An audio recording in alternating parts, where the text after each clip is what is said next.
is the sad reality for the British public that we have to accept that we can catch terrorists, and we can put them behind bars for a bit, but at some point that you're just going to walk the streets with us again.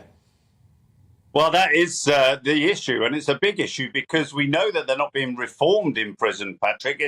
It's not as though they're going to come out and be absolutely fantastic people. We know that they're often they come out more extreme than they go in. So we've got a series of people. If this was only one person, he's one of probably 50 people that have been released over the last few years, all of whom are highly dangerous to the British public. Part of me, and look, we obviously can't do this for, again, a variety of very good reasons, Chris, but part of me wants to say to them, look, if you are absolutely desperate to wage jihad somewhere in the Middle East, then you can go to the Middle East as opposed to walking around the streets of Burnage in Manchester or somewhere like that. But, of course, we can't do that, can we? No, but, I mean, if you think, it's not just people that want to go abroad and commit terrorism. This is people that want to do this in the UK. Don't forget now, it's 20 odd years since the war on terror sort of began. And in that time, many people were convicted, and those people are now back on the streets. It's a really dangerous situation. And to think that the police and security services can keep an eye on these people, can keep them under observation is nonsense. We know that's not happening. No, I mean, we have a succession of incredibly dangerous people who've been allowed out. There are individuals who wanted to blow up the London Stock Exchange. There are people who wanted to do absolute atrocities in places like Birmingham, in Manchester as well, of course.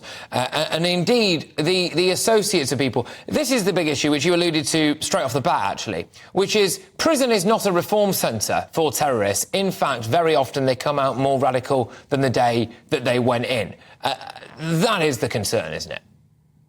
It is a massive concern, and we know for a fact, and studies have been done on this, that prisons just aren't reforming people. In fact, what happens is they form the biggest gang in prisons, and then people are put under pressure to actually become extreme Islamic followers. So this is a major issue, and there are enormous number of people now that have been released into society. We've had two really serious terrorist attacks committed by people who have just been released.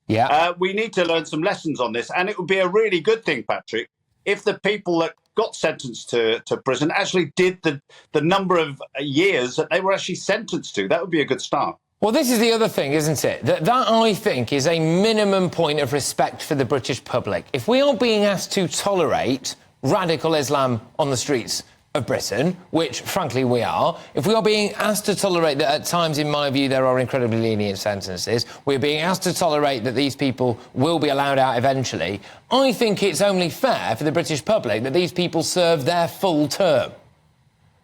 Yeah, absolutely. When someone's sentenced to 15 years in prison, you don't expect them to do 7 or 8. You expect them to get 15. And I think this is the big lie that our criminal justice system gives the public of the UK.